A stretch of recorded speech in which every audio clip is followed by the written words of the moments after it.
सभी हमारे प्रबुद्धजन, उपस्थित बहनों और भाइयों,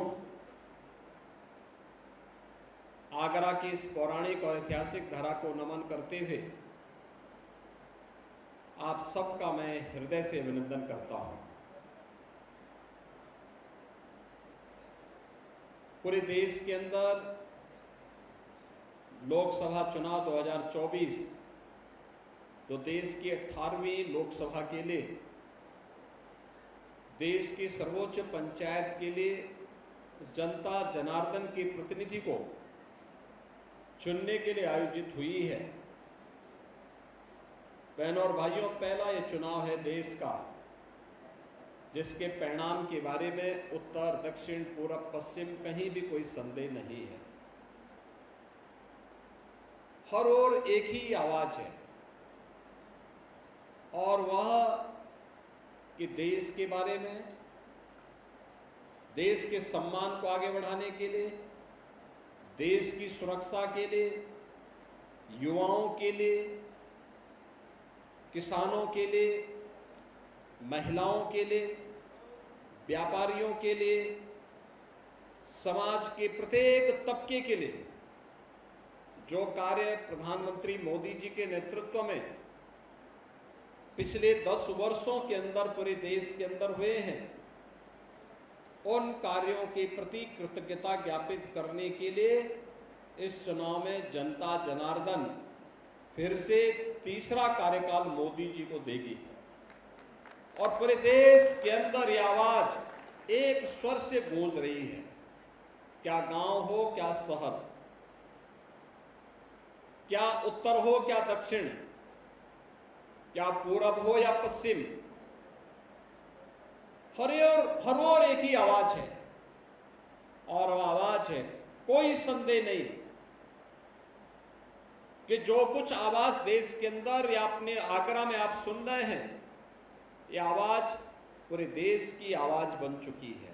और यही कारण है जब यहां पर प्रोफेसर एसपी सिंह बघेल जी अपनी बात कह रहे थे और कह रहे थे कि दलों को प्रत्याशी नहीं मिल पा रहे हैं, तो यह स्थिति केवल आगरा की नहीं है, ये कमोबेश पूरे उत्तर प्रदेश की है और पूरे देश की है।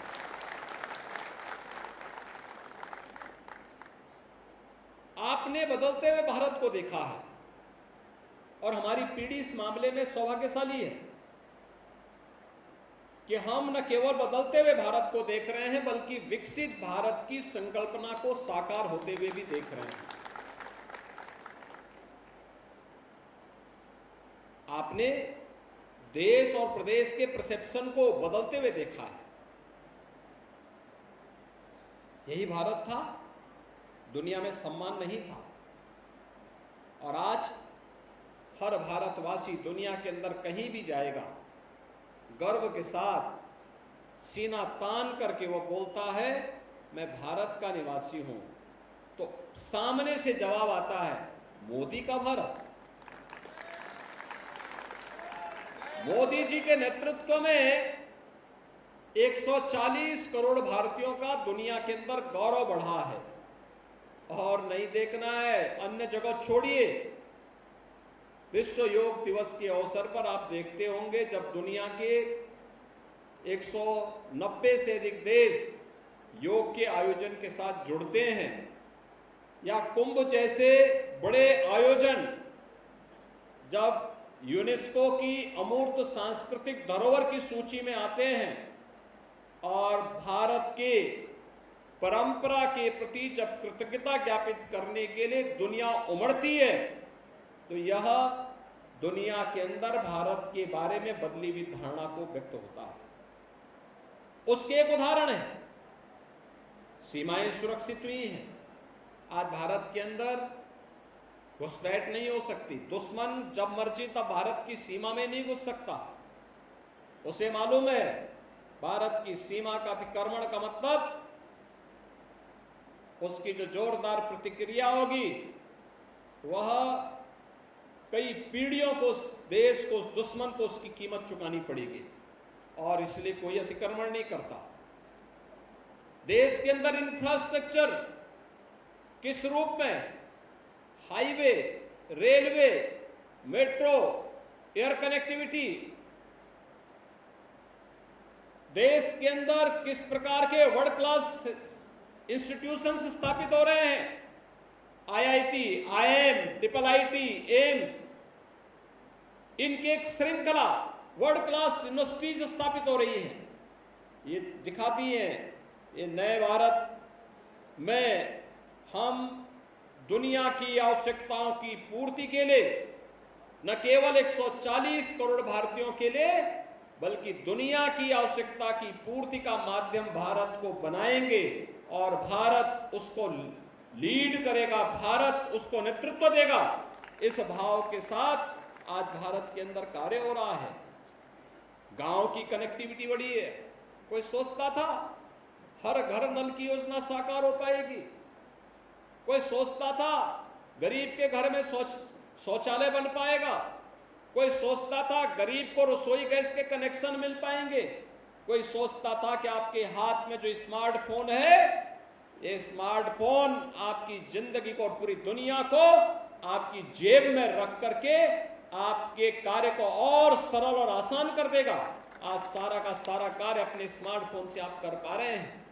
ये नए भारत की तस्वीर है और इस नए भारत के बारे में दुनिया की धारणा बदली है। बहनों और भाइयों, अगर भारत के बारे में दुनिया की धारणा बदली है तो गत 7 वर्ष में उत्तर प्रदेश ने भी प्रधानमंत्री मोदी जी के मार्गदर्शन में जो ऊंचाइयां हासिल की है वो आप सबके सामने है। आज जब सुरक्षा की बात आती तो लोग उत्तर प्रदेश को याद करते हैं।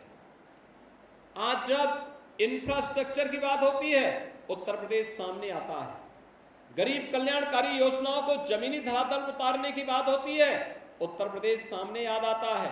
और जब देश के अंदर इतनी बड़ी आबादी के लिए बुनियादी सुविधाओं को आपूर्तिकर्ता के रूप में गांव हो, गरीब हो, किसान हो, नौजवान हो, महिलाएं हो, समाज के प्रत्येक तबके तक बिना भेदभाव के इन योजनाओं को पहुंचाने की बात होती है, तब उत्तर प्रदेश एक लीड रोल में देश के अंदर दिखाई देता है।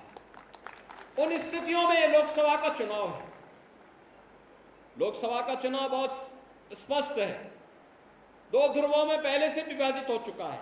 एक जिनके लिए परिवार प्रथम है, फैमिली फर्स्ट बनाम नेशन फर्स्ट, तुष्टीकरण बनाम राष्ट्रवाद की भावना, जो भावनाएं भारत की आस्था को सम्मान भी देती है, भारत के हर नागरिक को सुरक्षा प्रदान भी करती है।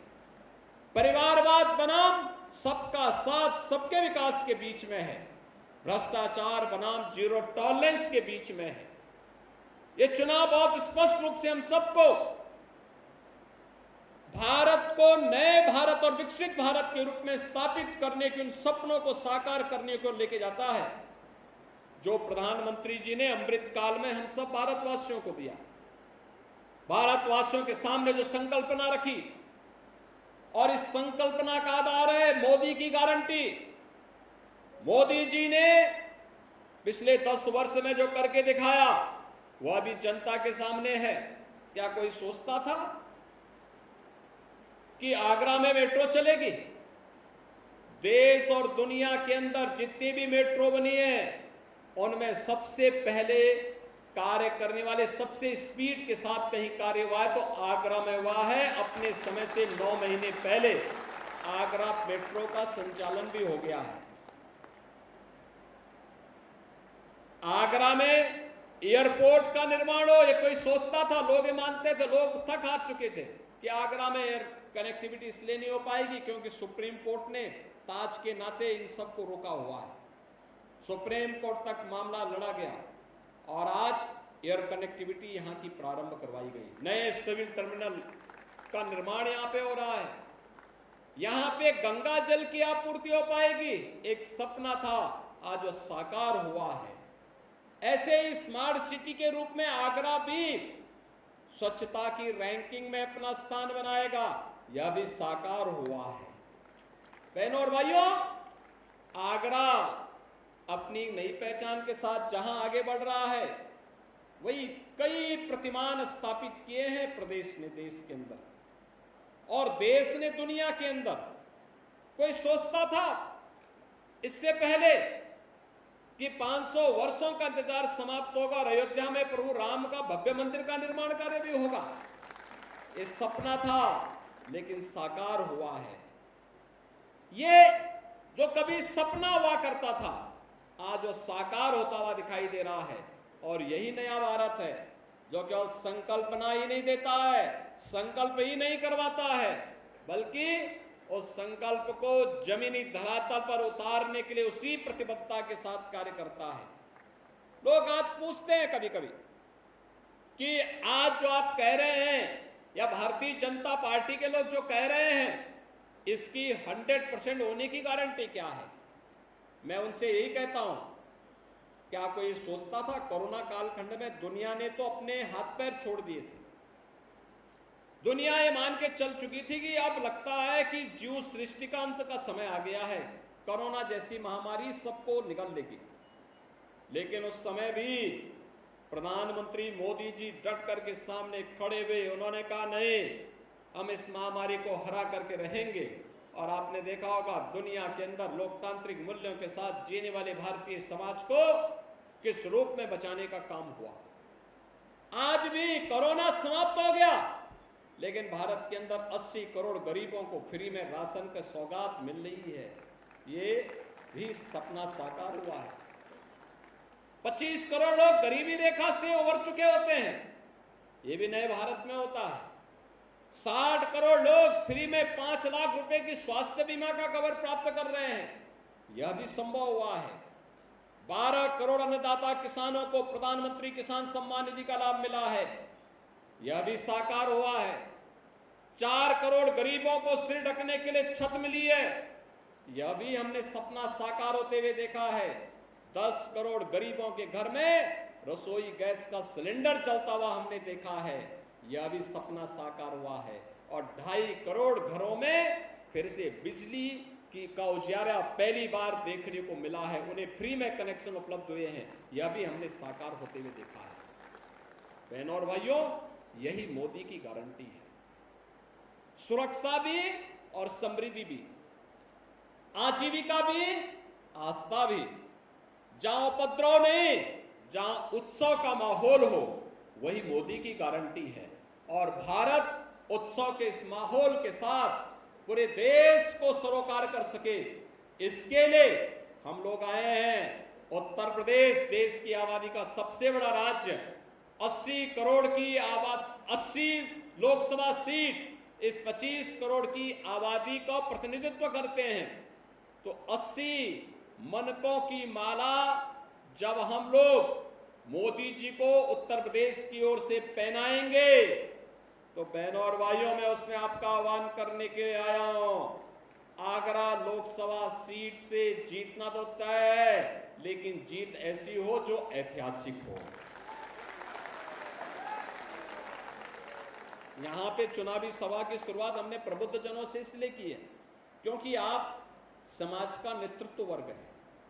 अलग अलग क्षेत्र में, कोई चिकित्सा के क्षेत्र में, कोई अधिवक्ता के क्षेत्र में, कोई शिक्षा के क्षेत्र में, कोई समाज जीवन के, कोई अलग अलग क्षेत्र के लोग अलग अलग क्षेत्र में प्रतिनिधित्व करते हैं, उसको लीड करते हैं।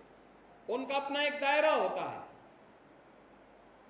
समाज के नेतृत्व वर्ग से अपील करने के लिए इसीलिए हम लोग आए हैं कि समाज का नेतृत्व वर्ग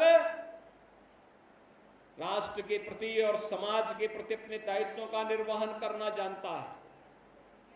वह एक बार फिर से नेतृत्व के अपने इसी गुण को आगे बढ़ाते हुए भारतीय जनता पार्टी के प्रत्याशियों को अपना आशीर्वाद दे। और भारतीय जनता पार्टी अपने सहयोगी दल राष्ट्रीय लोक दल, निषाद राज पार्टी, अपना दल, सोहेलदेव राजभर पार्टी, इन सभी के साथ मिलकर के एक बेहतरीन वातावरण बनाने के लिए, देश को विकसित भारत की संकल्पना को पूरा करने के लिए हम लोग कार्य कर सकें। इस दृष्टि से आज पूरे देश के अंदर यह कार्य जिस प्रभावी ढंग से आगे बढ़ रहा है, उसी के लिए हम लोग आए हैं। मित्रों, विकसित भारत का मतलब हम सब जानते हैं। विकसित भारत का मतलब तब साकार होगा जब विकसित उत्तर प्रदेश होगा।